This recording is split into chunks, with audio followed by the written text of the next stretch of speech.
አሁን ለአዲስ ዓመትን አስመልክቶ ከቢቢሲ አማርኛ ጋር አንድ ቃለ ምልልስ አድርገው ነበርና አሁን መተዳደሪያውን በተመለከተ ሲጠየቁ መተዳደሪያው በጡረታ ገንዘብ ነው የባለቤቴ ጡረታ ገንዘብ ደግሞ በወር ወደ 14000 ብር ገደማ ነው የሚል ቃለ ምልልስ ሰጥቷል። ትክክል ነኝ አይቻለሁ አይደል? እንደዚህ አይነት ነገር አዎ።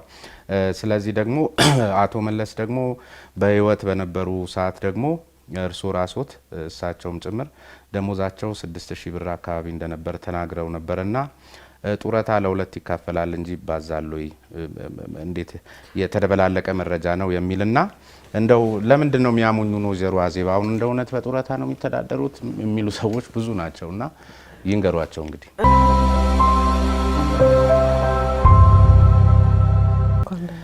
ደና እስቲ አሁን ያለው ነገር እንዴት ነው? በተለይ ፖለቲካው በየቀኑ እየተገለባበጠ እየተለዋወጠ ምናልባት ይሄን ቀጠሮ ከመያዛችን አስቀድሞ የነበረው ሁኔታና ዛሬ ራሱ ግራም ያጋቡ ነገሮች እያየን ነው። እንደ አንድ ፖለቲከኛ እንደ አንድ ቀድሞ የነበረው ህዋትን ከፈጠሩት ግንባር ቀደም ተዋናዮች መካከልም እርሱ አንዱ አኑትና ምንድነው የሚታዩት? ምንድነው ሀገሩ ላይ ያለው ነገር? እንደምታውቀው እኔ ፖለቲካ ፓርቲ በቀጥታ እየተሳተፍኩ አይደለሁም። ግን እንደ ዜጋ አሁን ያለው ሁኔታ የሚመስለኝ የፓርቲዎች አንድነት ከሀሳብ አንድነት ነው የሚመነጨው። የሀሳብ አንድነት ማለት በስትራቴጂ በፖሊሲ በፕሮግራም ዙሪያ ላይ አንድነት ከፈጠርክ በኋላ ነው ፓርቲዎቹ አንድነታቸው ተጠናክሮ የተግባር አንድነት የሚኖረው። አንዱ መሰረታዊ ክፍተት የሚመስለኝ በየቀኑ በጣም ተለዋዋጭ የፖለቲካ ሁኔታ የምናይበት ያለ ነው። በገዢ ፓርቲው ህጋዊ ስብዕና ያለው በፓርላማ እውቅና የተሰጠው በምርጫ ኢትዮጵያ ህዝቦች የመረጡት ድምጽ ያገኘው ፓርቲ ላይ ያለው ከፍተኛ መለያየት የፈጠረው ክፍተት ነው። ስለዚህ ያ ምንጭ ለተግባር አንድነት የሚሆነው የሀሳብ አንድነት ነው። ያ የሀሳብ አንድነት የለም። ዛሬ ይተዋወቃሉ፣ በማግስቱ የማይተዋወቁ ሆነው እናገኛቸዋለን። በአመራሩ ዙሪያ ላይም ወጥ የሆነ ነገር አናይም። አቋሞች ይለዋወጣሉ እንደየሁኔታው። እነዚህ ነገሮች የፈጠሩት ችግር ይመስለኛል። ኢህአዴግን በተለይ ከለውጡ አስቀድሞ ስለነበረው 27 ዓመት በርካቶች የተለያየ ነገር ያነሳሉ። ከፊሉ የጨለማ ዘመን የሚበዛው እንደው ማለት በሚቻል ሁኔታ በተለየ መልኩ ደግሞ ጥሩም ደግም እንደነበረም የሚያነሱ አሉ። የጨለማ ብቻ የሚያደርጉና 27 ዓመታቱን ደግሞ የፍሳና የደስታ ብቻ እንደሆነ በሁለቱ መሃል ንትርኩ አሁንም ድረስ መቋጫ አላገኘም፣ በሚዛኑ ልክ አልታየም። በእርግጥ አሁን እንደሚነገረው ነው ወይ? በርሶ እይታ በተለይ የዛኛው 27 ዓመታቱን ከ27 ዓመታቱም ደግሞ ቢያንስ እንደው ነፍሳቸውን ይማራውን በድጋሚ አቶ መለስ ዜናዊ እስከነበሩ ሰዓት ድረስ በደንብ ኢህአዴግን ያውቁታልና በዚህ ጉዳይ ላይ ለሚነታረኩ አካላት የርሱ የግምገማ ወይም ደግሞ የርሱ መረዳት እንዴት ነው? 27 ዓመቱ ሲገመገም ለማንኛውም ገምጋሚ በፓርቲ ደረጃም ይሁን በመንግስት ደረጃ ሲገመገም አንድ ወጥ አመት አልነበረም። የተለያየ መድረኮች የነበረው ጊዜ ነው።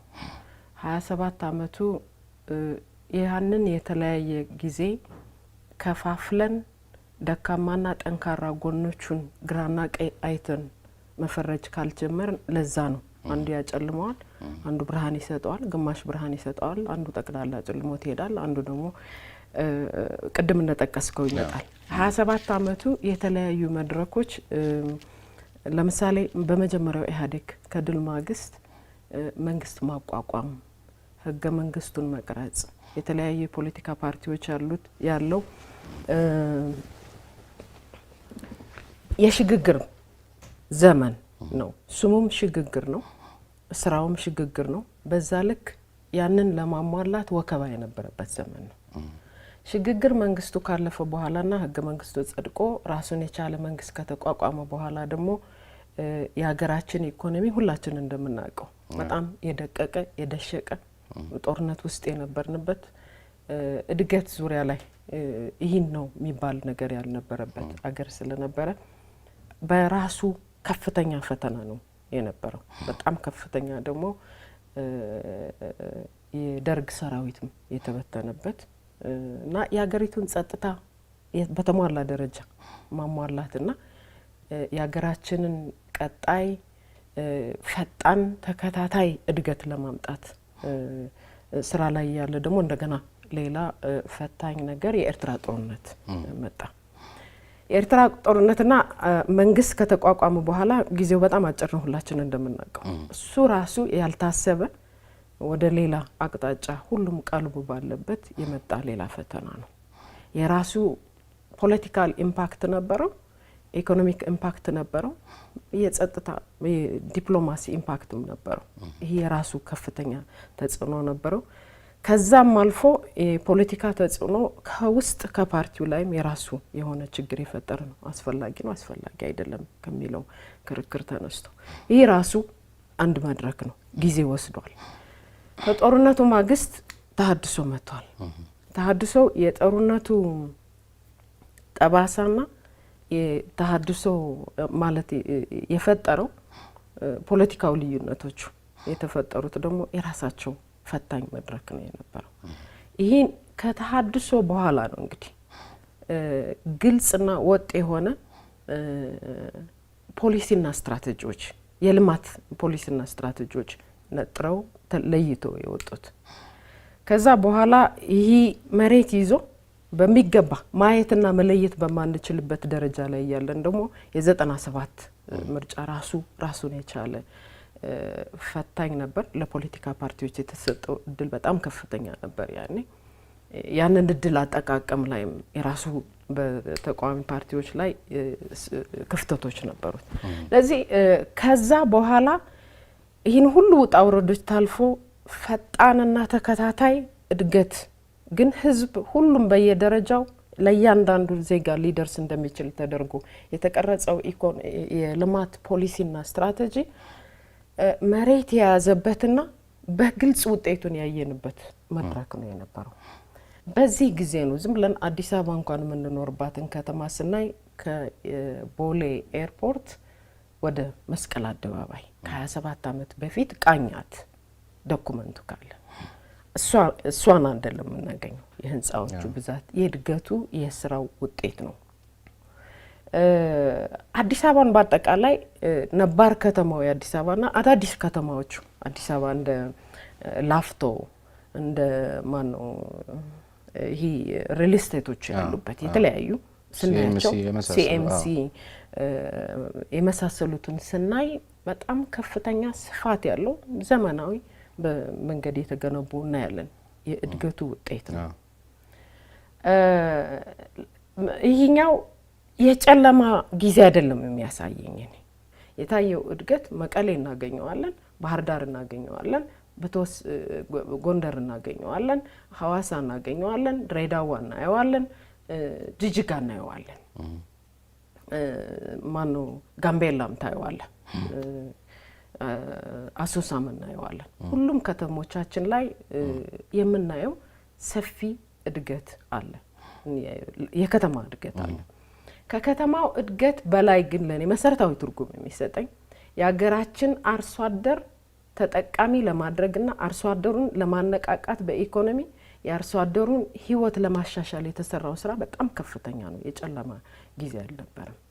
በጣም ብዙ የሀገራችን አርሶ አደር በማሳያነት ይበቃናል። ይሄኛው አሁን ለብርሃን ዘመኑ ኢህአዴግ ራሱ እርሶ የኢህአዴግ ምክር ቤት አባል የነበሩበት ኢህአዴግ ገምግሞ ያስቀመጣቸው ነገሮች አሉ። ማህበራዊ መሰረቴ አርሶ አደሩ ነው ይበል እንጂ እኮ አርሶ አደሩን ለማዳበሪያ እዳ ዘፍቆ የከተማውን ማህበረሰብ ነበር እኮ ዘይትና ስንዴ ሲደጉም የነበረውና ታገለለታል የሚለውን አርሶ አደር በእርግጥ እርሶ በሚሉት ልክ ታግሎለታል ብሎ መውሰድ ይቻላል? ታግሎለታል። የአርሶ አደሩ መስፈርት መዳበሪያ አሰጣጥና መዳበሪያ ማከፋፈል ላይ ችግሮች ካለ ተለይቶ መገምገምና አለባቸው ሲገመገሙ ነው የነበረው። አርሶ አደሩ ግን በመዳበሪያ ብቻ አይደለም ተጠቃሚ እንዲሆን የተደረገው። የአርሶ አደሩ ተጠቃሚነት የመዳበሪያ እኛ እንደምንነቅፈው ብቻ አይደለም። አርሶ አደሩ ራሱ ዛሬ እኛ የምናውቀው አርሶ አደር የመዳበሪያ ጥያቄ አለው። የመዳበሪያው ጥቅም የገባው አለ። ጥቅሙ ከመሬቱ አጠቃቀሙ ጋርና የመሬቱ ባህሪ ጋር ተያይዞ የትኛው መዳበሪያ ነው መሆን ያለበት የሚባል ጥናት ላይ ተመስርቶ የሚሄደው እኔ የዛ ባለሙያ አይደለሁም። ክፍተቶች አሉ። እነዚህ ክፍተቶችና ያፈጻጸም ስህተቶች ሁሌ ኢህአዴግ አደሩን ግን በመዳበሪያ ብቻ ከለካ ነው። በመዳበሪያ ብቻ አይደለም፣ በግብአቶቹ ለመዳበሪያ ብቻ አይደለም የተሰጠው የስልጠና አይነት የቀረበለት የጤና አገልግሎትና የጤና ጣቢያ ልጆቹ እንዲማሩ የተደረጉለት በብዛት አሁን በአገራችን የምናየው ምሁር ተብሎ የምናያቸው የአርሶ አደሩ ልጆች ናቸው። በዚህ ዘመን የተማረ ነው። ስለዚህ የትምህርት መስፋፋቱ፣ የመንገድ መስፋፋቱ፣ የጤና መስፋፋቱ አርሶ አደሩ በቀጥታ ተጠቃሚ ነው የነበረው። ከኢህአዴግ በላይ ለአርሶ አደር እኔ ነኝ የሚል ሌላ ሰው ያለ አይመስልም። እሺ የከተማውንም ቀደም ሲል እርሱ የነገሩኝ በርካታ የሀገሪቷን ዋና ዋና የሚባሉ ከተሞችን ጠቅሰው እድገቱን በዛ መለካት ይቻላል የሚል ከህንጻዎቹ ጋር ከመሳሰሉት ጋር ተያይዞ ነገር ግን እነዚህ ወደ ህዝቡ ኪስ አልገቡም። የጥቂቶች በብልሹ አሰራርና በሙስና ሰንሰለት የተገነቡና ምንም እሴት የማይጨምሩ ምናልባትም ደግሞ እንደዚህ ስናየው ከተማው ሰፊ ይምሰል እንጂ አንድ ሰው 20 ቤትና 40 ቤት የያዘበት በትክክል በፍትሃዊነት ለህብረተሰቡ ጋር ያልደረሰ እንጂ ዝም ብሎ ከላይ ሲታይ በተለይ ብዙዎቹ በዚህ በመሰረተ ልማት ከመሰረተ ልማትም መንገድ ላይ ብቻ ነው ለኢህአዴግ ልማት የሚስማሙት። ሌሎቹ ጋር ግን በተያዘ አሻጥር የበዛባቸው ህንጻዎች ናቸው የሚልም ነገር ይነሳልና እዚህ ላይ አስተያየት ይስጡ። አሻጥር የበዛባቸው ህንጻዎች የሚለው አሻጥር ካለ አጣርቶ ማቅረብ ነው። በጣም ቀላል ነው።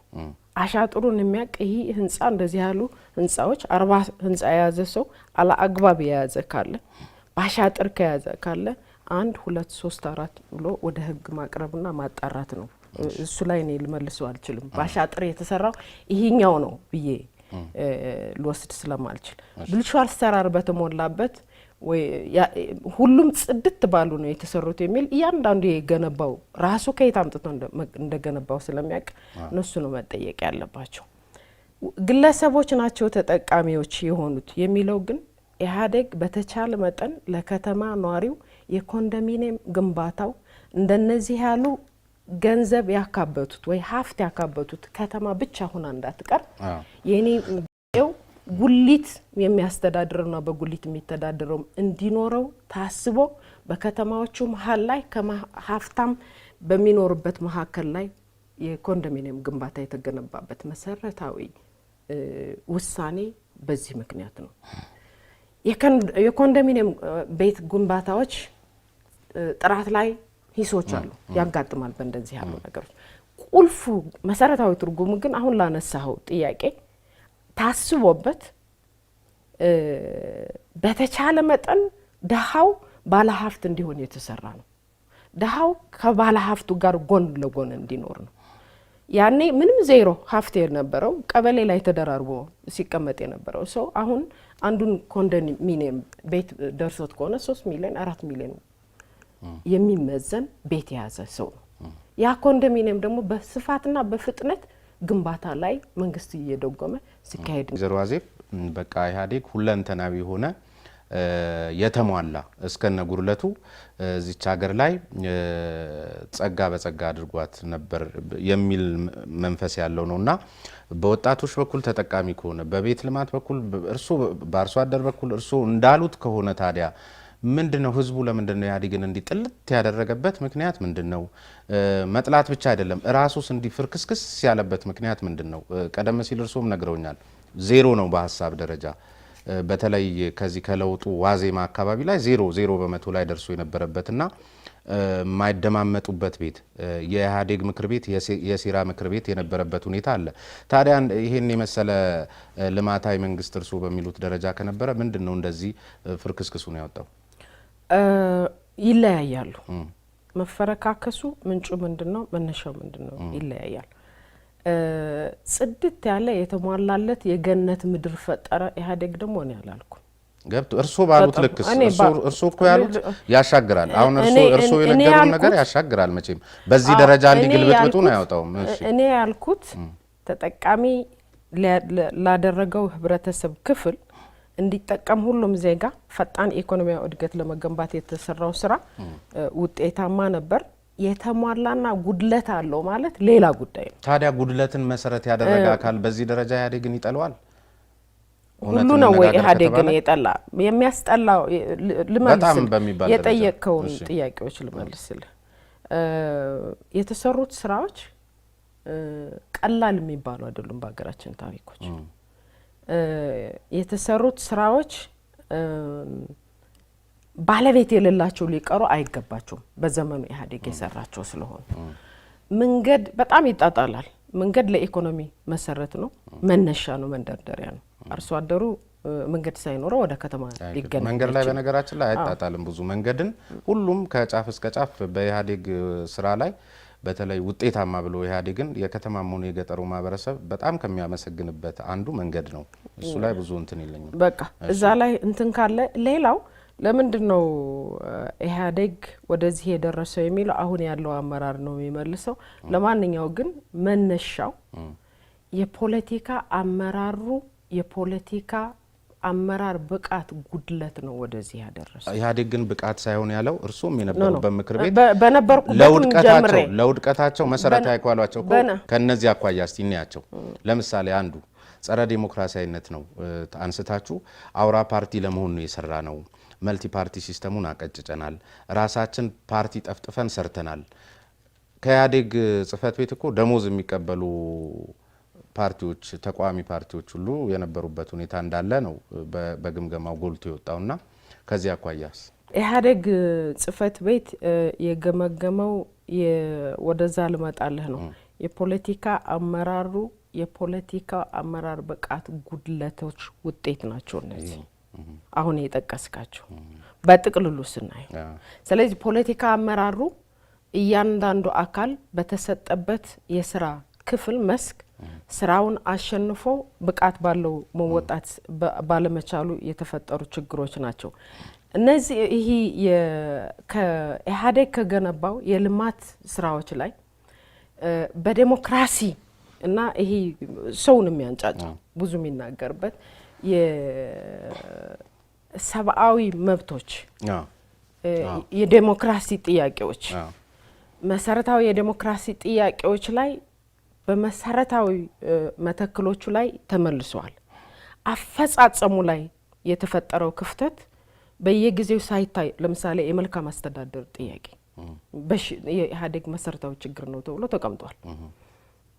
በጣም ብዙ ጊዜ ውይይት ተደርጎበታል። አፈጻጸም ላይ የሚታዩ ክፍተቶች የዲሞክራሲ ተቋማቶቹ ዲሞክራቲካሊ ማኔጅ ማድረግ አለመቻላቸው የተፈጠረ ክፍተት አለ በተቋማቶቹ። የኢህአዴግ ተፈጥሮ እና የኢህአዴግ አመራር እያንዳንዱ አመራር ለተሰጠው የአመራር ቦታ ብቁና በዛው ልክ አስፈጻሚም ፈጻሚም ሆኖ አለመገኘት መሰረታዊ ክፍተት ነበረ። ሁሉም ናቸው ማለት አይቻልም። አንዳንዱ ተቋማቶች ላይ ስልጣን አላግባብ የመጠቀም ጉዳይ የነበረበት ተቋማቶች አሉ። እነዚህ ክፍተቶች ነበሩ። የነዚህ ክፍተቶች ተለይተው ካልተገመገሙና ካልተለዩ በስተቀር ሁሉም በዛው የበረዝን ካየነው የተሳሳተ ግምገማ ሊሰጠን ይችላል። አሁን እኔና አርሶ እያወራን ምን ትዝ አለኝ፣ አንድ ማናቸው አቶ ብርሃነ ጽጋፍ የተባሉ ሰው የጻፉት አንድ የኢህአዴግ የቁልቁለት ጉዞ የሚል መጽሐፍ አለ እና እዛ ላይ እርሶም ተጠቅሰዋልና ልክ አሁን እኔና አርሶ እንደምናወራው ነው። ክፍተት አለ ምናምን ተብሎ ይወጣና ተመልሶ ያንኑ አጀንዳ ነው የሚያነሱት። ግን ችግሩ የተጋጋለ ነው የሚመጣው እና ይሄንን እንደው ክፉ ልማድ አይሆንም ወይ? ሁሌ ክፍተት አለ። ለምሳሌ እናንሳ፣ አሁን ተደርጓል ተብሎ ለማመን የሚከብድ የሰብአዊ መብት ጥሰት የተደረገበት ሀገር መሆኑን በተጨባጭ አይተናል። ይሄን አሁን እውነት በአፈጻጸም ደረጃ ነው እርሶ የሚያዩት? በክፍተት ደረጃ ነው መታየት ያለበት? ይቅርታ ሊጠየቅበትና ዳግም እንደዚህ አይነት ነገር እንዳይደረግ በሚያስችል መልክ ስራ መስራት የሚያስችልበትን ተግሳጽና ምክር መስጠት እንጂ ክፍተት ተብሎ ይወሰዳል። ኢህአዴግም ገምግሞታል። በእርሶ መረዳት እንዴት ነው? እኔ የምረዳው እሱ ኢህአዴግ ከገመገመው የገመገመውን አካል ይህኛው መሰረታዊ ክፍተት ተፈጽሟል የሚባለው አንዳንዱ ተፈጽሟል የሚባለው ላይ እናንተ ያቀረባችሁት ዶክመንተሪ ፊልም በግሌ የተሟላ መረጃ አድርጎ ለመውሰድ ይከብደኛል። የተፈጸመ እንዴት ተፈጸመ፣ ማን ፈጸመው፣ መረጃው ተፈጸመ ነው። እንዴት ተፈጸመ የተባለባቸውም በኋላ ስንሰማ ደግሞ ስህተት ነበር የሚል መረጃዎች የቀረቡበታል። ከዛ በላይ ግን እንደነዛ ላሉ መሰረታዊ ተቋማቶች ተጠያቂ መሆን የሚገባቸው ሰዎች የሉም ብዬ አልወስድም። እኔ በቀጥታ ተጠያቂ ለማድረግ ግን በጣም የተጣራ ሊያስጠይቃቸው የሚችል የተሟላ መረጃ ተደርጎ መጠየቅ መቻል አለበት። በመጠየቅ ላይ ኢህአዴግ እየተገመገመ ከሚኖር ተጠያቂነቱ በዚህ ደረጃ መምጣት አለበት የሚል እምነት አለኝ። ይህም ሲገመገም የነበረ ነው። እኔ ዛሬ የምለው አይደለም፣ ድሮም የነበረ ነው። የኢህአዴግ ግን ክፋቱ አዩ ይሄ እኮ ነው። ምን ይሆናል መሰሎት፣ እርሶም እኮ የዚህ የዋልታ ቦርድ አባል በነበሩበት ጊዜም እንደዚህ አይነት ዶክመንተሪ ታሰሩ ነበረ። ይህም ያው ከመምሩ ነው ደቀ መዝሙሩና ኢህአዴግ አንዱ እንደዚህ አይነት ዲሲፕሊን አውርሷል አዳዲሶቹም እና እዚህ ላይ ምንድነው ያሉት እይታ? ማነው በዋልታ በነበርኩበት በማንኛውም የቦርድ ውሳኔ የስራ አፈጻጸሙ ካልሆነ ይሄኛው ዶክመንተሪ ፊልም ተሰርቶ ይበተን ተብሎ የተወሰነበት ቃለ ጉባኤ አታገኝም። የለም። እሺ ስለሌለ ስለተወረሰ ተጋባብን የሚባል በሽታም ስህተት ነው። ግን እኮ ይሰራ ነበር አይደል? ይኸውልህ እያንዳንዱ አንዱን ሊጋባብን አይገባውም ብለን ከተነሳን መውረስ የለብንም። ስህተት ካለም ከነበረም ስህተቱን ነው የምታርመው እንጂ ስህተትን በስህተት አታርመው። ስለዚህ ከነበረስ ወርሼው ስለሆነ ነው የተጋባብኝ እንጂ የኔ አይደለም ማለት አትችልም። አንተም እንደሱ ነህ ማለት ነው። ያኛው አይነት ሰው ነው ወይ ኢህአዴግ ተሳሳተው እንዳልከው ነው ማለት ነው። ኢህአዴግ ግን እንደዚህ ነበረ ለሚለው ነገር ወይም ደግሞ ኢህአዴግን በሰብአዊ መብት በዲሞክራሲያዊ ስርዓት ግንባታ በመሳሰሉት ሚዲያዎችን አሁን እኔ የምለው የማይገርመኝን ነው። እንግዲህ እዚህ ሀገር ላይ ትልቁ ችግር በቃ ያኛው ኢህአዴግ ሚዲያዎችን ጠልፎ ያሻውን ነገር ሲያደርግ ነበረ። ስለዚህ ይሄኛውም ጋር እንደዚህ አይነት ነገር ሲመጣ ያኛው ስላደረገ ይሄ ያድርግ እያልኩ አይደለም። ያ ክፉ ውርስ ነው አሁን አለቅ ያለን። ስለዚህ ለብልሽታችን መሰረቱ ኢህአዴግ ነው። ተላቀቁት። ክፉ ውርስ ካለ ክፉ ነገር ማለት ኢህአዴግ የመላእክቶች ስብስብ አልነበረ። ይህ ይታወቃል ተብሎ የሚያደረ ነው። ኢህአዴግ ውስጥ እኔ በጣም ክሪቲሳይዝ ማደርገው ራሴ የምነቅፈው ነገሮች አለ። ኢህአዴግ ግን እንደ ኢህአዴግ ዋና አላማዎችን አመኘበት የታገልኩበት አሁንም ማምንበት ነገር አለኝ ማልክደው ተጠያቂነት ላይ ጨርሶ መሄዱ ላይ የነበረው ክፍተቶች አሉ ብዬ ወስዳለሁ። እዚህ ኢህአዴግ ጥሩውን ተወስዳለህ፣ የኢህአዴግ መጥፎውን ግን በመጥፎ መድገም አይደለም ከዛ ስለወረስ ነው የሚል መወረስ የሌለበት ነገር አትወርሰው። ከነቀፍከው ደግሞ ለምሳሌ ጸረ ዲሞክራሲን ክሪቲሳይ ማለት ከነቀፍከው ጸረ ዲሞክራቲክ መሆን የለብንም ነው። ዲሞክራቲክ መሆን መቻል አለብህ። የነቀፍከውን ነገር የተጸየፍከውን ነገር የገዘትከውን ነገር ለምን ትደግማለህ? ትናንትና የተገዘተ ዛሬ ሲደረግ ካየሁት እኔ ከዝንጀሮ ቆንጆ ምን ይመራርጡ? ምንድነው ለውጡ? ምንድነው ለውጡ? አዜብ ሰራችሁ ብለህ ከነቀፍከኝ አንተ ራስህ እሱን ላለመስራት ሙሉ ዝግጁነት ከልብ የመነጨ ዝግጁነት መኖር መቻል አለበት ማለት ነው። በተለይ በእናንተ ግምገማ ላይ የወጣው ነገር ፍትሃዊና ትክክለኛ የሆነ የፌዴራል ስርዓት የሌለ መሆኑን በተለይ እነ ቤኒሻንጉልንና ሀረርን አንስተው ይጠቅሳሉ። ስለዚህ እውነተኛና ፍትሃዊ ይሁን የሚል ጥያቄ ነው እያነሳን ያለ ነው የሚሉ ፖለቲከኞች አሉ ከዚህ ክልል አካባቢ። ከዚያ ባሻገር ደግሞ በሌላ እርሶን የፈጠረው ብሔራዊ ድርጅት ደግሞ ህገ መንግስታዊ ስርዓቱን ለማፍረስ ነው ለመናድ ነው ሁሉም ተወክሎበታል የሚል እንደውም ምናልባትም ዋና አሁን የመቆራቆዙ መነሻ ምክንያት ህገ መንግስታዊ ስርዓቱን ጠባቂ ነኝ በሚል አካልና አይወክለኝም አልተወከልኩበትም በሚሉ መካከል የሚመስል ነገር እንደሆነ በተለይ በየራሳቸው ሚዲያዎች የሚደረግ መጠዛጠዝ አለ። በትክክል ህገ መንግስታዊ ስርዓቱም ኢፍትሃዊ ስለመሆኑም ገምግማችኋልና እንዴት ነው መያዝ ያለበት? ምንድነው እያደረጉ ያሉት እነዚህ ከሁለቱም በኩል ያሉት? አንድ መታረም ያለበት እኔ ስለ ኢህአዴግ መልካም አስተዳደር፣ ስለ ጸረ ዴሞክራሲ፣ ስለ ሰብአዊ መብቶች እንደነዚህ ነገሮች በጣም ተገምግመዋል። ህገ መንግስቱ አሁን ባልከው ቃል ደረጃ ግን ኖ ለሌ ፈለኩት ፍትሃዊነቱ ላይ ነው። ህገ መንግስታዊ ስርዓቱ ኢፍትሃዊ ነው የሚል ነገር በዚህ በአማራ በኩል ይነሳል። በዚያ በኩል ደግሞ በትክክል ሁሉም ተሳትፎበታል የሚል ነገር ነው የሚነሳውና እውነተኛና ፍትሃዊ ይሁንልን የሚል ጥያቄ ነው በዚህ በኩል የሚቀርበው። ባጭሩ ህገ መንግስቱ ላይ ህገ መንግስቱ የኢትዮጵያ ህዝቦች ተወያይተው በዘመኑ የነበረ የተወከለ ህብረተሰብ ክፍል ነው የጸደቀው። በዛን ጊዜ የጸደቀው ህገ መንግስት ዛሬ ላለንበት ዘመን ብቻ አይደለም ለሚቀጥለው ዘመንም ተሻግሮ ሊያገለግል ይችላል የሚል እምነት አለኝ። ኢፍትሃዊ ነው የሚለው የትኛው ላይ እንደሆነ ይነቀፋል ህገ መንግስቱ ዝም ብሎ የትኛው ላይ ነው? አሁን ለምሳሌ ኢፍትሃዊ ነው የምንለው የትኛው አንቀጽ ላይ ነው? አብዛኛው አንቀጽ ከሌሎች አገሮች ህገ መንግስት ጋር ስናየው በጣም ይመሳሰላል። የክልሉ ነው የምትለው የክልል ህገ መንግስታት ደግሞ ምንጫቸው የክልሉ ነው የምትለው። እኔም እያወራሁ ያለሁት ስለ ምንድነው ስለ ፌደራል የፌደራሉ ህገ መንግስት ምንጩ እኮ እሱ ነው። የፌደራሉ ህገ መንግስት አይደለ ክልሎቹ ራሳቸውን አጥረው እንዲቀመጡ ያደረጋቸው። ፌደራሉ ላይ ግን እንደዚህ ያለ አቀማመጥ የለውም። ስለዚህ ቤኒሻንጉልና ሐረር ላይ ያለ ህገ መንግስት እንደዚህ ያለ አቀማመጥ አለው እያልከኝ ነው። እና ከዚህ የተወረሰ ነው የሚለው አልተወረሰም ባጭሩ። የክልል ህገ መንግስት ከሌሎቹ ክልሎች የተለየበት ክልል ካለ ክልሉ ነው ማስተካከልና ማየት ያለበት ክልሉ ነው የክልል ህገ መንግስቱ። እየተነሳ ያለው በጣም ብዙ ጊዜ የሚነቀፈው ግን የትኛው አንቀጽ ላይ ነው ኢፍትሃዊ የሆነው? ፌደራል ህገ መንግስቱ ላይ ነው። ህገ መንግስቱ ኢፍትሃዊ ማለት ህገ መንግስት በነገራችን ላይ በህገ መንግስት ሂደት ውስጥ በቀደም እዚህ አንድ የጋበዝኳቸው አንድ እንግዳ ዶክተር አረጋዊ በሬ ምንድነው ያሉት? ብዙዎቹም እዚህ መጋብዛቸው ህገ መንግስት ሲባል ብዙ ጊዜ ሰው ዶክመንቱ ላይ ነው የሚጨቃጨቀው። በዋናነት አንድ ህገ መንግስት ግን ህገ መንግስት የሚያሰኘው ሂደቱ ነው፣ ያቀራረጽ ሂደቱ ነው፣ የተሳትፎ ሂደቱ ነው። ስለዚህ ህወሓት ራሱ ያዋቀራቸው አካላት የጻፉት፣ ያረቀቁት፣ ያጸደቁት ራሱ ሰብስቦ የሚል ነገር እሳቸውም ሲያነሱልኝ ነበርና በዛ መልኩ ማንሳቴ ነው።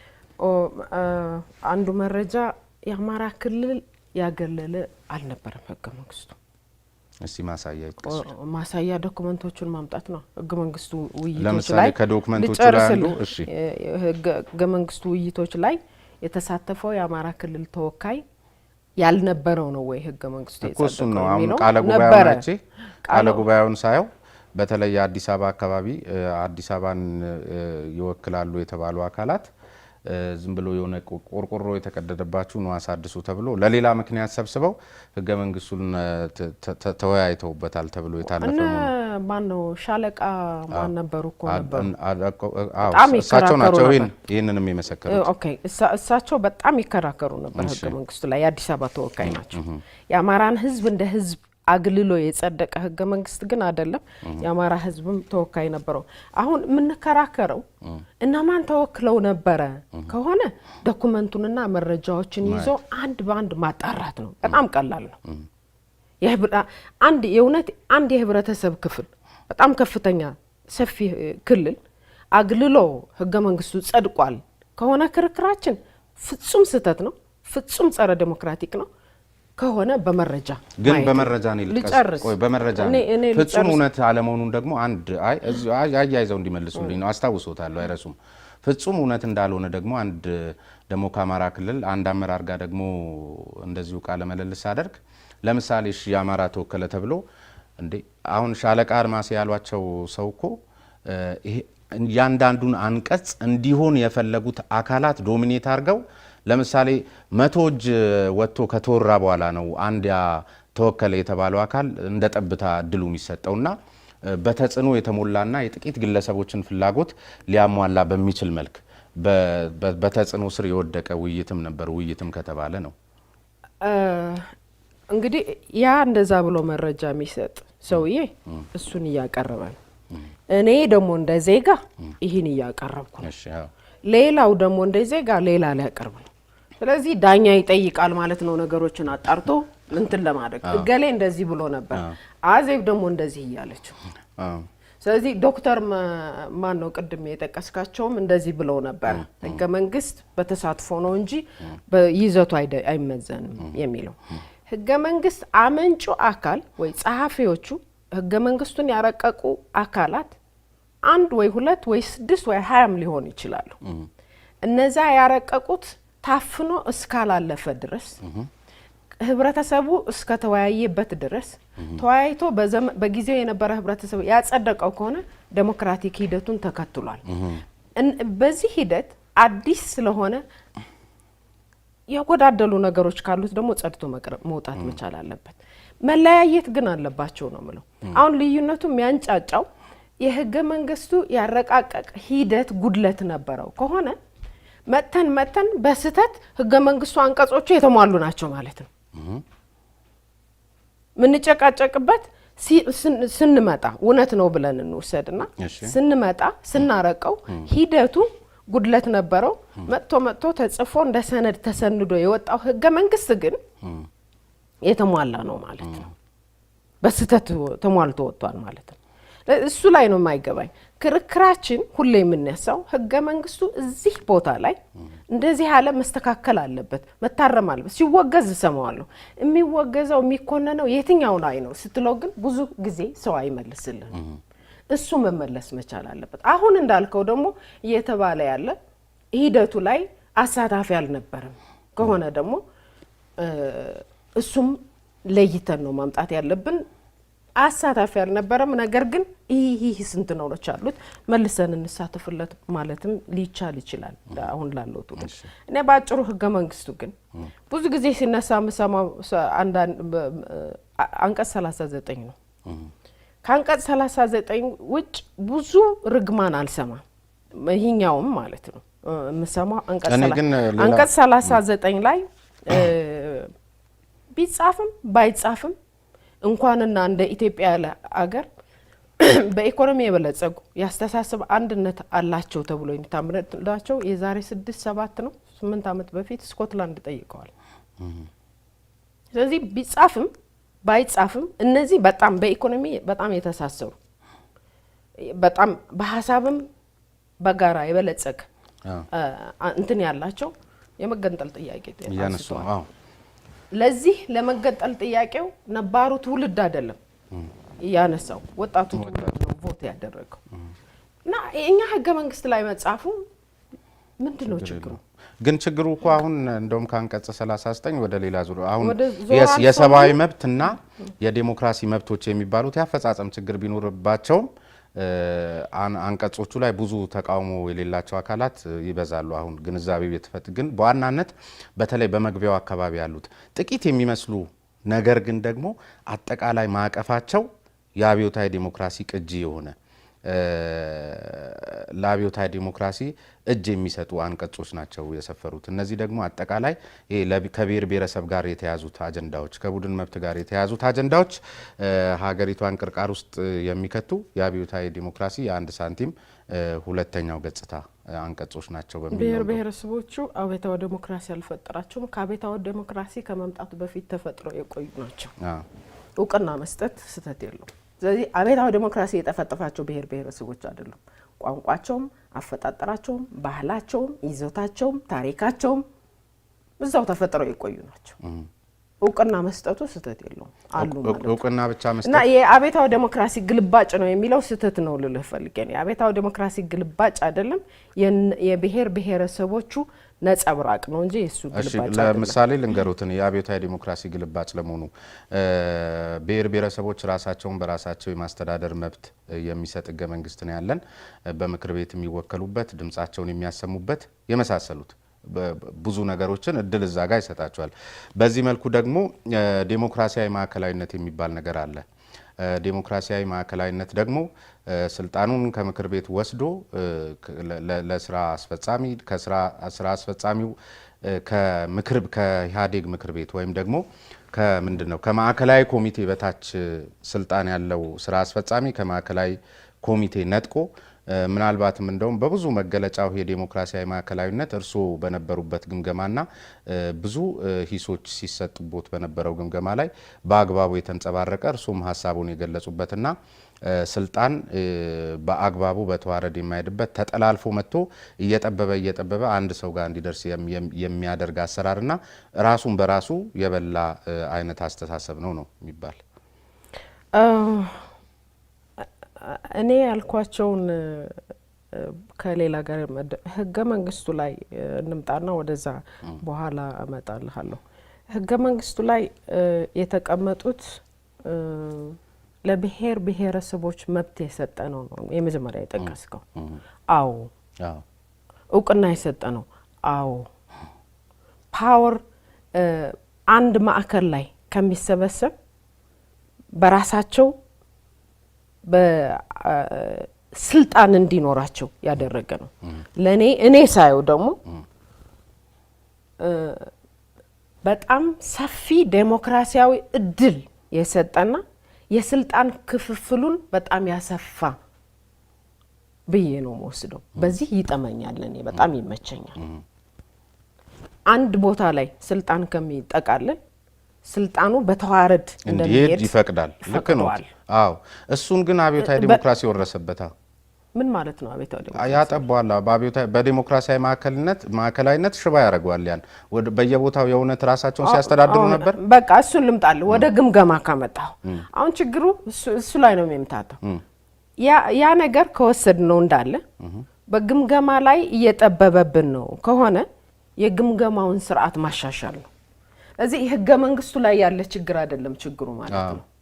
ችግሩ ህገ መንግስቱ ስልጣን ስለሰጣቸው ወይ እውቅና ስለሰጣቸው የተፈጠረ ችግር አይደለም ይሄ አይደለም። እሺ ውድ ተመልካቾቻችን ከወይዘሮ አዜብ መስፍን የቀድሞ ቀዳማዊ እመቤት ወይዘሮ አዜብ መስፍን ጋር ያደረኩት ቆይታ የዛሬው የመጀመሪያ ክፍል ነው። ሳምንት ስንገናኝ ደግሞ ኢህአዴግ ሲመራበት የነበረውን አብዮታዊ ዲሞክራሲ ከሚወክሱባቸው ማሳያና ምክንያቶች መካከል አንዱ ወዳጅና ጠላት አለው፣ ልማታዊ ባለሀብትና ጸረ ልማት ሲልም የሚከፋፍል ነው።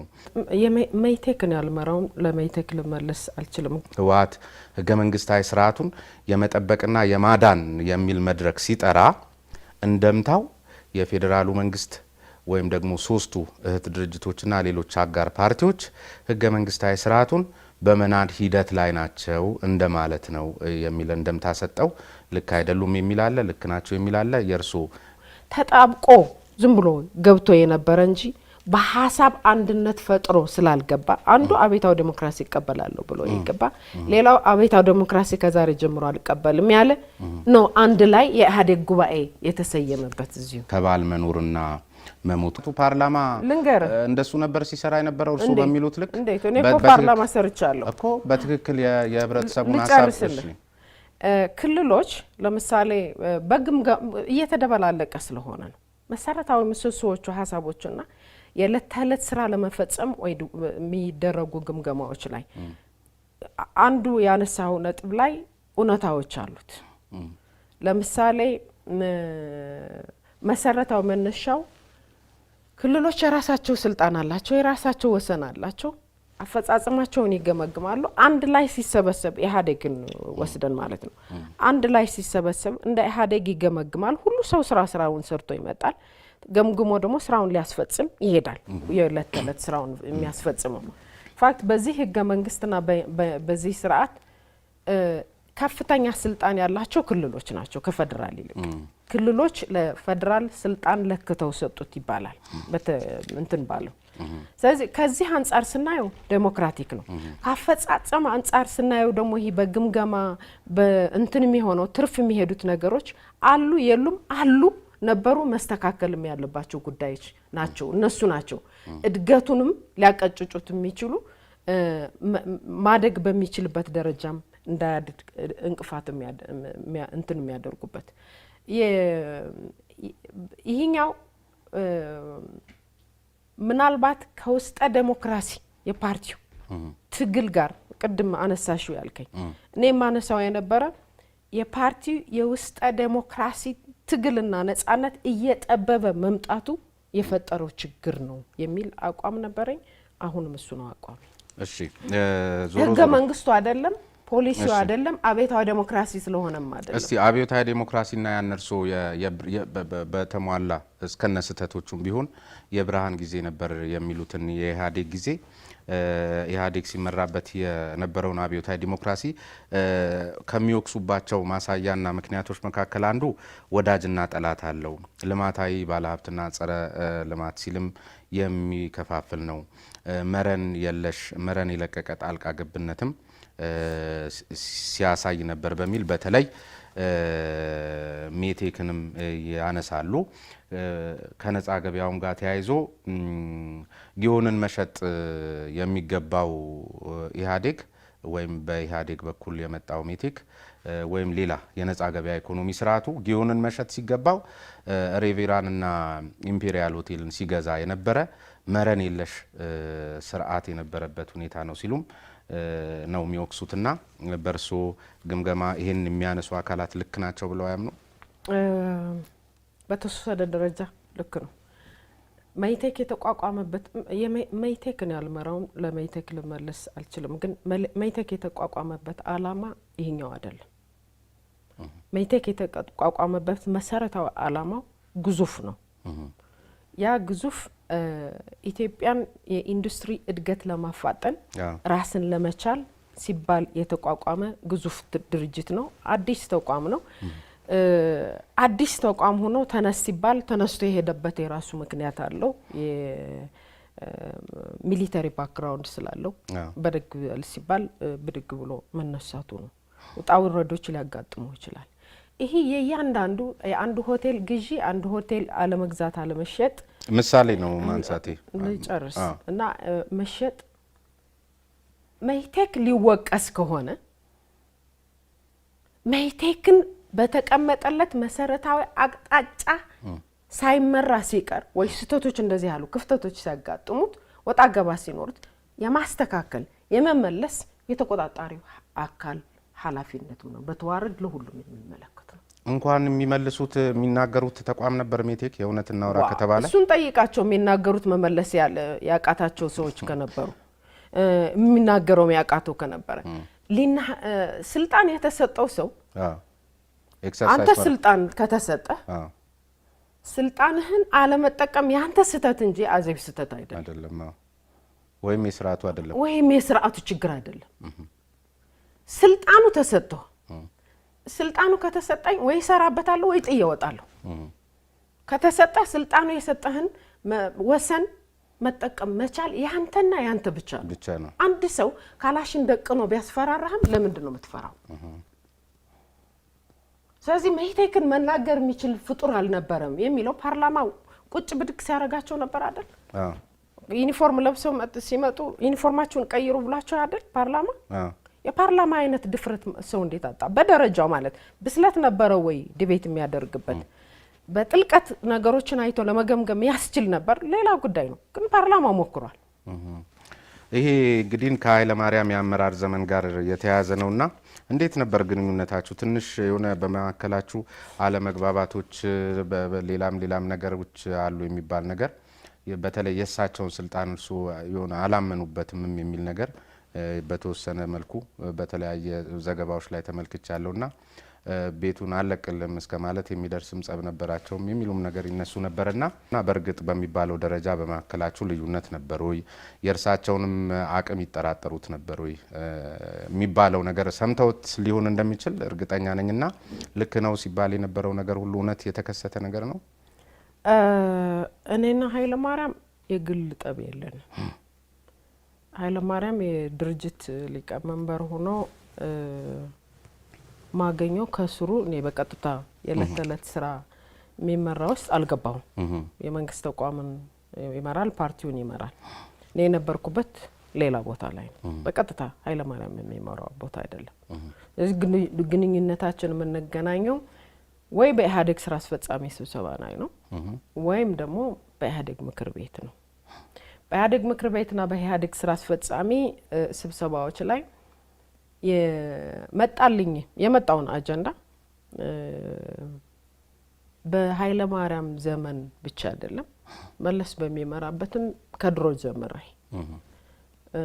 ገና መለስንም ሳላገባ ጀምሬ የመሰለኝን ሀሳብ አነሳለሁ፣ ከራከራለሁ። ማላምንበትም አላምንበትም ብዬ እወጣለሁ። አዲስ ያመጣሁት ነገር አይደለም። እዚህ መለስ እየመራ ማልቀበለውን አልቀበልም፣ ምደግፈውን እደግፋለሁ፣ ምነቅፈውን እነቅፋለሁ፣ አቋም ይዛለሁ፣ ከራከራለሁ። ተመሳሳይ በኃይለ ማርያም ዘመን እንበለው በሚቀርቡ አጀንዳዎች ዙሪያ ላይ ማላምንባቸውን ነገር ማምንባቸውን አምንባቸዋለሁ፣ ደግፋለሁ። ማላምንባቸውን አይኔን ጨፍኛ አልሄድም። የመሰለኝን እናገራለሁ፣ እቃወማለሁ። መውረድ አለበት እስከ ማለት ያደረሰ እንትን ነበር አላልኩም። ውሸት ነው የሚተላለፍ ነበር። መውረድ አለበት አላልኩም። ብቻ ምርጫው ላይ የራሴ መብቴ ነው። ይሄ እኔ የታገልኩበት ዴሞክራሲያዊ መብት ነው። አንተን መመርጥ ከሆነ በአንተ ላይ ያለኝ አስተያየት ማቅረብ መብቴ ነው። የመጀመሪያው መብት ነው። ይህን መነፈግ የለበትም አንድ ሰው። በዚህም መወቀስ የለበትም ሰው። በዚህም የሀሳብ ልዩነት እንዳለ ተደርጎ መወሰድ የለበትም በደፈነው ማለት ነው። ስለዚህ አንድ ሰው ሲጠቆም ድጋፍ ሊኖረኝ ይችላል። ከመደገፌ በፊትም ያለኝም አስተሳሰቦች ላስቀምጥ እችላለሁ። አብሮት የቆለበት አስተሳሰብ ሌላ ሰው ያላስቀመጠው እኔ ብቻዬን ስላስቀመጥኩ መነቀፍ የለበትም። ከቤት ውስጥ ጋር ተያይዞ ላይ ደግሞ ህገ መንግስታዊ ስርዓቱንና ፌዴራላዊ ስርዓቱን የማዳን መድረክ ተብሎ ቅርብ ጊዜ በመቀሌ ከተጠራ አንድ መድረክ በኋላ ነገሮች እየባሱ እየተጋጋሉ ነውና ያን መድረክ እንዴት አገኙት? ምን ማለት ነው? ትርጉሙስ? አንዳንዶች ልክ ነው መብታቸው ነው መጠበቅ ነው። በሌላ በኩል ደግሞ በህወሓት ህገ መንግስታዊ ስርዓቱን የመጠበቅና የማዳን የሚል መድረክ ሲጠራ እንደምታው የፌዴራሉ መንግስት ወይም ደግሞ ሶስቱ እህት ድርጅቶችና ሌሎች አጋር ፓርቲዎች ህገ መንግስታዊ ስርዓቱን በመናድ ሂደት ላይ ናቸው እንደማለት ነው የሚል እንደምታ ሰጠው።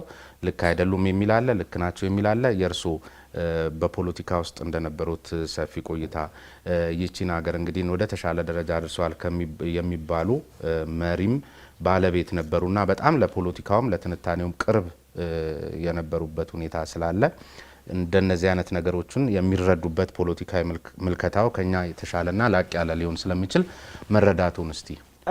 ስብሰባው በተሟላ አላየሁት። ለማንኛውም ይሄ መግለጫ አሰጣጦቹ እኔ የፓርቲ ላንድ ፓርቲ የሚያደርገው የፓርቲ ዲሲፕሊኖች አሉት። ለምሳሌ እኔ ስብሰባ ረግጬ ወጥቻለሁ። የፓርቲ ዲሲፕሊን ነው። ተቀጥቼበታለሁ፣ አምንበታለሁ። የፓርቲ ዲሲፕሊኑ ከላይ እስከታች ከፓርቲ ሊቀመንበሩ ጀምሮ ዲሲፕሊኑ ማክበር አለበት። በዛው ተገዥ መሆን አለበት። በዛው አለመገዛት በየቦታው ታያለ። ከአመራሩ በግለሰብም ታያለ፣ እንደ ድርጅትም ይታያል። እኔ እንደዛ ነው ምለው። በዚህ ደግሞ ኢህአዴግ በጣም የተካነ ነበር በዲሲፕሊን። ለምሳሌ መለስና የኤርትራ ጦርነት ብቻውን የሚወጣበት ቀን ነበር። ብቻውን ወጥቶ ድምጽ ተሸንፎ ያለ ልክ በአሸናፊ ወገን ሆኖ ነበር ህዝብ ላይ የሚቀርበው። ተመሳሳይ ሜዳ በረሃ ላይም እንደዛ ያለ ታሪክ ነበር። ለዚህ ፓርቲው ዲሲፕሊኑን መጠበቅ ነበረበት ብዬ አምናለሁ። ስህተት ከነበረ ክፍተት ከነበረ ክፍተቱ አሁን አይደለም የሚል እምነት አለኝ። ኢህአዴግ ጉባኤ ከመሰየሙ በፊት አሁን የነበረው ኢህአዴግ ጉባኤ ሰፊ ልዩነቶች እንዳሉ ይታወቅ ነበር። ያ ሰፊ ልዩነት ቅድም ያልኩት ነው። የሐሳብ አንድነት የሌለበት የፕሮግራም አንድነት የሌለበት አንድ ጉባኤ ተሰይሞ ተመራርጦ ወጥተዋል። አምነህበታል ማለት ነው ለኔ ማለት ነው። ካመንክበት በዛው ተገዝቶ መሄድ ልዩነቶች ደግሞ የራሱ ስርዓትና ባህል አለው።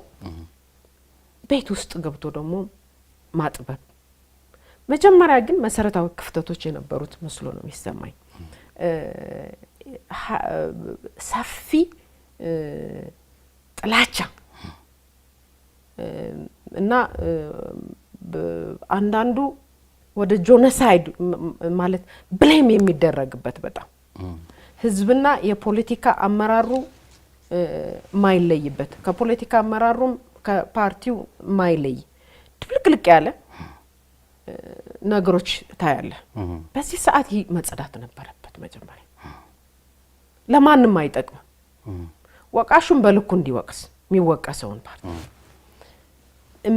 ምንነቅፈውን የትኛው ነው የሚለው ማለት ነው። ምንስማማባቸውና ማንስማማባቸውን ለይተን አንድ ላይ መግባት ተገቢም አስፈላጊም ነበር ብዬ አምናለሁ። እዛ ላይ ከፍተኛ ክፍተት አለ። ከዛ በኋላ ምናየው ተጣብቆ ዝም ብሎ ገብቶ የነበረ እንጂ በሐሳብ አንድነት ፈጥሮ ስላልገባ አንዱ አቤታው ዲሞክራሲ ይቀበላለሁ ብሎ ይገባ፣ ሌላው አቤታው ዲሞክራሲ ከዛሬ ጀምሮ አልቀበልም ያለ ነው። አንድ ላይ የኢህአዴግ ጉባኤ የተሰየመበት እዚሁ በዚህ ሰዓት ለኔ ያኔ ነው መጥራት የነበረበት የሚል እምነት አለኝ። ለማንኛውም ግን ለሀገራችን የወደፊት ተስፋ ሊያቀጭጨው ሊያበላሸው ስለሚችል አሁንም አራቀም በጣም ሁሉም የራሱን የቤት ስራ ይዞ ከሚገባ ስሜቶች ከሚስተናገዱ በጣም በልቦና በሰከነ መንፈስ ተረጋግቶ አንድ ላይ ቁጭ ብሎ ነገሮችን የሚጠብበት ሁኔታ መምጣት መቻል አለበት። ህዝቡንም በዛ ዙሪያ ላይ እያሰለፉ ነው ያለን በየአካባቢ ማለት ነው። በስሜቶች ነው የምንቀሰቅሰው። የራሱ ህብረተሰቡ ሁሉም አካባቢ የራሱ ሰንቲመንት አለው። ያንን ነው የምናራግብበት ወይ የምናቃጣጥልበት ያለ ነው። እሱን ከማቀጣጠል ስለ ልማቱና የሀገራችን የኢኮኖሚ እድገት ዛሬ የት ነው ያለው የሚል አልሰማው። በዚህ ዙሪያ ላይ ሰፋ ያለ ጥልቀት ያለው ውይይቶች አላዳምጥም ከፓርቲም ከመንግስት ማለት ስሜቶቹ ግን በስፋት ውይይት ይደረግባቸዋል። የእናንተ መድረክ በተመሳሳይም እነዚህ ነው ማየው ጥሪዎቹ እንደዚህ የምትጠይቋቸው። እስቲ ለምሳሌ የኢኮኖሚ ምንድነው ማሽቆልቆል፣ የኤክስፖርት ማሽቆልቆል ኢኮኖሚያችን ዝም ብሎ ከዳብል ዲጂት ግን ዝም ብሎ ይነሳል፣ ዝም ብሎ ሲያሽቆለቁላል እንዴ? ማለት የአንድ ሀገር እኮ ፖለቲካል ኢኮኖሚ ወይም ደግሞ ኢኮኖሚው የሚወሰነው በስርዓተ መንግስቱ ነው። ሚዲያውም ሰውም አገሪቷ ያለችበትን ሁኔታ እኮ ነው የሚመስለው። ለብቻዬ ኢኮኖሚ አሁን ልረስ ብል የምችልበት ሁኔታ የለም። ሀገሩ የሚመስለው ሌላ ስለሆነ ማለት ነው። ስለዚህ ሚዲያውም በነገራችን ላይ እንደዚህ አይነት መደበላለቆችን በተለይ ውሸትና እውነት ዛሬ የተደበላለቁበት ሁኔታ ነው ያለው። ስለዚህ አዳሜ በልኩ መስራት ያለበት እንዲሰራ፣ ጥጉን ይዞ መቀመጥ ያለበትም እንዲቀመጥ፣ ያለሙያው ገብቶ የሚፈተፍተውም ማወቅ ያለበትን አውቆ ወደ የስራው ድርሻ እንዲመጣ እኮ መደላድሉን መፍጠር ነው እኛ እያደረግን ያለ ነው። ከዚያ ውጪ በሌላ ኢኮኖሚ ላይ ና ብለውም እኮ ያ ሙያተኛ እዚያ አይመጣም። ሙያተኛው ኢኮኖሚ የት እንዳለ ግን መናገር መቻል አለበት። ፖለቲካው ዘጭ ካለው ኢኮኖሚውም ዘጭ ማለቱን ባይ ዲፎልት ለመረዳታው ጥያቄው። ስለዚህ የኢኮኖሚ እድገታችን ወደ ታች እያሽቆለቆለ ነው። የኤክስፖርት ስርዓታችን ወደ ታች እያሽቆለቆለ ነው። ለምንድን ነው እያሽቆለቆለ ያለው የሚለው የፖለቲካው ግልባጭ ስለሆነ ነው ምንድነው የሚለው ይሄኛውንስ ደፍረን ማንወያይበት ያለን ለምንድነው በድፍረት የማናነሳው ለምንድነው እዛ ላይ የተንጠለጠልን ያለነው ለምንድነው እነዚህ ስሜቶቹንና እንትን የሚቀሰቅሱት ላይ በድፍረት ስለ ኢኮኖሚ እናወራለን አሁን እሺ የፖለቲካ ግልባጭ ነው ነው ቀድመ እንዳልከው ብለን እንውሰድ ግን እንደዛ ከሆነ ስለ ኢኮኖሚ ማውራት እንችላለን ወይ አሁን የሚለው መታየት ያለበት አሳሳቢ ደረጃ ላይ እንዳለን አይተን ልናስተካክል ለማንኛውም ሁሉም የቤት ስራውን ይዞ ነው የሚገባው የቤት ስራውን ይዞ ከሚገባ ለኔ ይጠቅመኛል ህዝቡ ላይ በምን ላይ ልደመጥ ይችላል ሶሻል ሚዲያው በምን ሊከተለኝ ይችላል ለማን አርበኛ ይላል ለማን አርበኛ አይደለም ይላል የኔ ጀግና አይዞ እንዲባል አድርጎ ህብረተሰቡን ከመምራት ይልቅ በጣም በሰከነ ዘመናዊ በሆነ መንገድ ያገሪቱ ያለችበትን ሁኔታ በጣም በጥንቃቄ ሁሉም ገብቶ ማየት ነው ያለበት ባንድ ጫፍ ብቻ ተከላክለህ የምታድነው አይደለም ባንድ ጫፍ የተነሳ ትግል በርግጥ ለሀገር ሙሉ ሊደርስ ይችላል ይሄ ግን ፌደራል መንግስት አለ ፌደራል ማለት ኢህአዴግም ፈርሷል አልተባለም በግልጽ እስካለ ድረስ መግባባቱ ተፈጥሮ አገሪቱ ወደ ሰላም የምትመጣበት ሁኔታ መፈጠር መቻል አለበት የሚል እምነት አለኝ አንዱም ያድን ሌላው እንትን የሚሆንበት የራሱ ማለት ክፍተቱን ያሰፋው ነው የሚሄደው ያጠበበው አይሄድም ክፍተቱን የሚያጠብ አይነት አካሄድ ብንከተል ነው የሚሻለው የሚል እምነት የእርሱ እናት ድርጅት ደግሞ አሁን የበለጠ አሁን ከሶስቱ ብሔራዊ ድርጅቶች ጋር ያዛው አሰላለፍ በርሶ መረዳት እስኪ ህዋት አሁን የቱ ጋር ነው አሰላለፉ ምን እያደረገ ነው ምን እየተባባለ ነው አሁን በተለይ እንዋሃድ የሚለው ጉዳይም ላይ እንደዚሁ ደግሞ ሰሞኑን የሰፋ ልዩነት የጦዘ ፖለቲካ ውስጥ ገብቷልና ከኔ የተሻለ ከማንም የተሻለ ስለ ህዋት እርሶ ስለሚያውቁ አሰላለፉ ምንድነው ፖለቲካው አልገባንም አሁን ላሉት አመራር በቀጥታ መጠየቅ ይሻላል ዋልታ ለህዋት ለማንኛውም ይሄ አንድ እንሁን የሚለው እዛ ላይ ማናቱም አንዳንዶቹ ለኔ ምስለም የምታውጥብኝ ነው አንድ ጊዜ ለአቋም ብቻ ተከታታይ አይሆንም ይምታታብኛልና ራሴንም አንዳንዴ እኔ ልሆን ይችላል ምልበት ቀን ስላለኝ ነው ለማንኛውም ግን አንዱ እንሁን ውህድ ፓርቲ ይሁን የሚለው ራሱ ግን ይሄ ጥያቄ ዛሬ ለምን አስፈለገ ያስፈልጋል የሚል ሁሌም ነበረ ዛሬ የመጣበት መነሻ ግን ምንድነው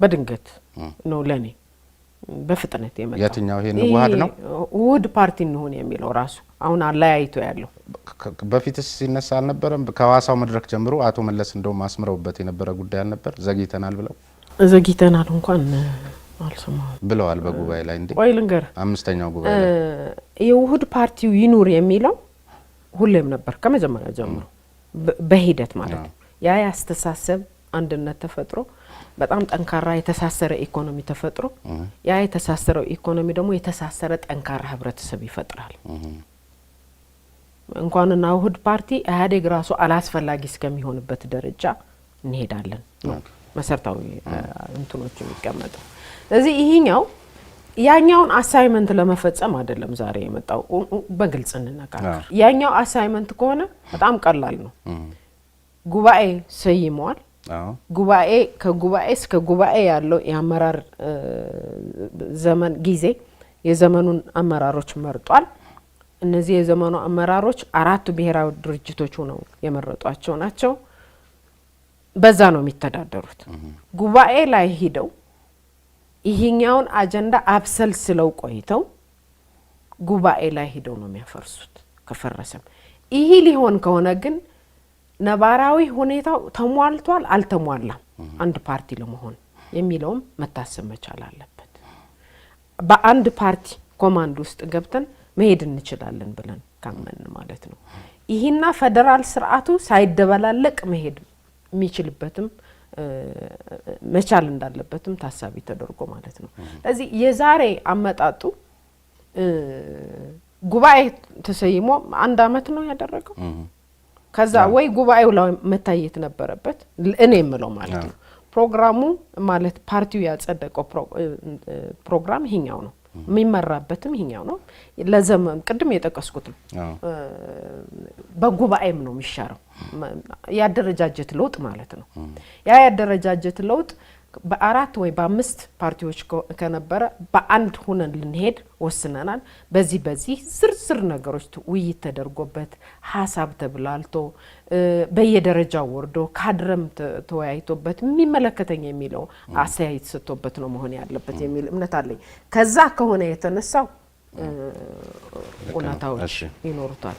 ሌላ ቀደም ሲል እንደነገርኩት ብዙ ጊዜ እርስዎ የሚሰጧቸው ሀሳቦች አስተያየቶች ላይ ብዙ ሰዎች በተቃርኖ የተሞሉ አስተያየቶችን ይሰጣሉና አሁን ለአዲስ ዓመትን አስመልክቶ ከቢቢሲ አማርኛ ጋር አንድ ቃለ ምልልስ አድርገው ነበርና አሁን መተዳደሪያውን በተመለከተ ሲጠየቁ የምተዳደረው በጡረታ ገንዘብ ነው፣ የባለቤቴ ጡረታ ገንዘብ ደግሞ በወር ወደ 14000 ብር ገደማ ነው የሚል ቃለ ምልልስ ሰጥቷል። ትክክል ነኝ አይቻለሁ አይደል? እንደዚህ አይነት ነገር አዎ።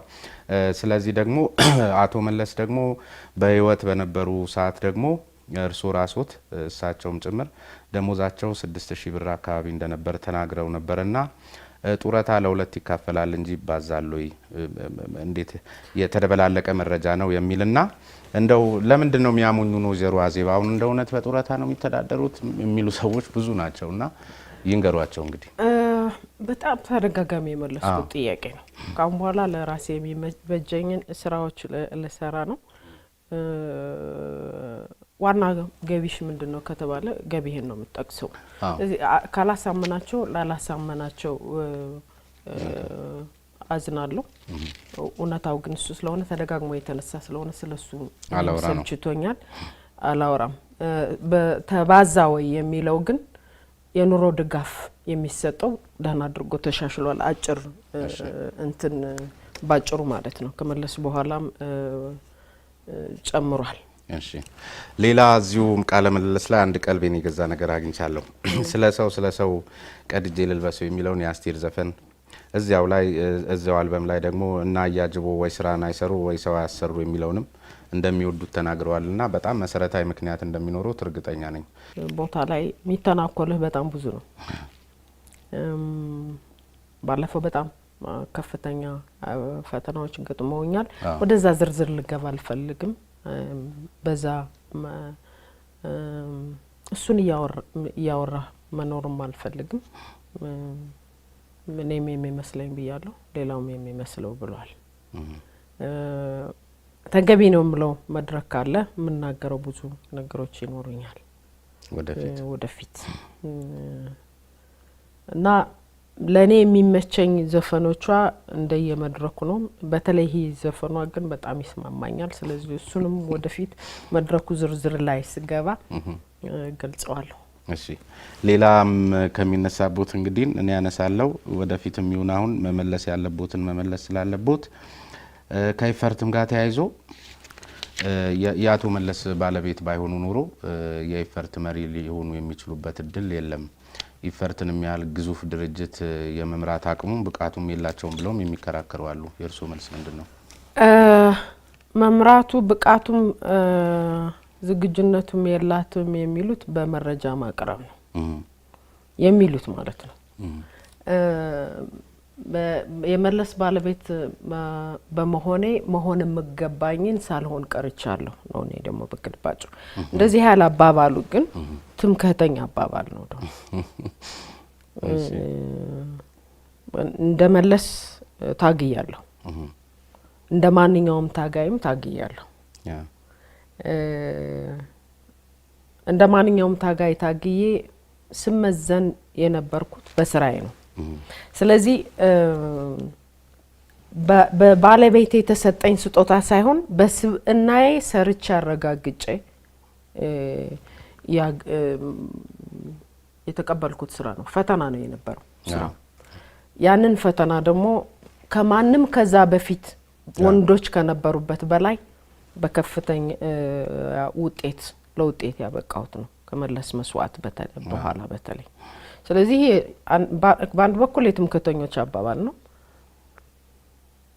ለሴት ያለው አመለካከት በባሏ ነው ልትሰጥ የምትችለው እንጂ በራሷ መቆም አትችልም የሚለው በራሴ መቆም እችላለሁ ለራሴም ነው የታገልኩት በስራ ውጤቴ ያመጣሁት ነው ስራዎቹን ደግሞ በሚገባ መርጬ አደራጅቼ ውጤታማ አድርጌያለሁ። ለሴት ግን ዝቅተኛ አመለካከት ያላቸው ትምክተኞች ብቻ ናቸው ይዘርባዚ ትምክተኛ ወንድ እሺ ማለት ነው ነው ትምክተኛ በሌላ ወሰድከው እንዴ? እሺ ሌላ ትምክተኛ ወንዶች ማለት ነው። እሺ ሌላ ከባለቤቱ ሞት በኋላ ፓርላማ ያልታዩት ለምንድነው የሚሉ አካላት አሉና በተለይ ፖለቲከኝነት ከባል መኖርና መሞት ጋር መያያዝ አለበት ወይ? በተለይ እንደርሶ በትግል የቆየ እንደርሶ ያለ ሰው ደግሞ በደረሰበት ሀዘን ሳቢያ የህዝብን አመራር የህዝብን አደራ መተው ፖለቲካዊ ብስለትን አያሳይም። ስለዚህ ይህን በማድረጉት ለፓርላማ ወኪልነት የወከሉትን ህዝብ እንደመበደል ነው የሚቆጠረውና ሌላ ምክንያት ካላቸው እሱ መታወቅ አለበት። አለበለዛ ግን ከባለቤታቸው ሞት ጋር ተያይዞ ከሆነ አንድ ታጋይ በዚህ መልክ ነገሮችን ድንጉጥም ሀዘንተኛም መሆን አይገባውም። የወከለውን ህዝብ በወከለው ደረጃ ማገልገል አለበት ብለው ያነሳሉና እዚህም ላይ ሀሳብ ቢሰጡ ጥያቄው ትክክል ነው። በሀዘን ቢሆን ኖሮ የኤፈርትን ስራ ከመለስ በኋላ የሰራሁት ነው በጣም ከፍተኛ ብዙዎቹ ኪሳራ ውስጥ የነበሩት ድርጅቶች ወደ ትርፋማነት የመጡት ከመለስ መስዋዕት በኋላ ነው። ከፍተኛ ውጤት የነበረው ለይተቀን እዛ ነበር መሰራው በጣም ለይተቀን ብዙ ጊዜ ትግራይ ነበርኩ። ሁሉም ኩባንያዎች ባሉበት እየዞርኩ ነበር መሰራው። ስለዚህ በጣም ብዙ ነበር መመላለሰው ትግራይ በብዛት ብዙ ጊዜ ትግራይ ስለነበረ የተፈጠረ ክፍተት ነው። የፓርላማው ግን የአዲስ አበባ ይቅርታ የፌደራል ፓርላማው ሳላስበው እንደወጣ ተጠይቄ ወጥቻለሁ። ተጠይቀው ነው ተጠይቄ ነው በማን በቲፒኤልኤፍ ውጭና አዲስ አበባ ግቢ ተብዬ አዲስ አበባ እንድገባ ተደረገ። የአዲስ አበባው ምክር ቤት በጣም አጋጣሚ ሆኖ ብዙ ጊዜ እኔ ትግራይ እያለሁ ነበር የሚካሄደው በጣም አጋጣሚ በጣም እየፈለኩ ማለት ነው እንጂ እኔ ራሴ ለስለተሰዋብኝ ብዬ ፓርላማ አልወጣሁም። ትወጫለሽ ተባልኩ ወጣሁ። ግን አመኑበት ለምንድን ነው ይወጣሉ? አሁን ወደዛ ዝርዝር ማላምንበት በጣም ብዙ ነገሮች ስላሉ ሌላ ጊዜ ይሻላል።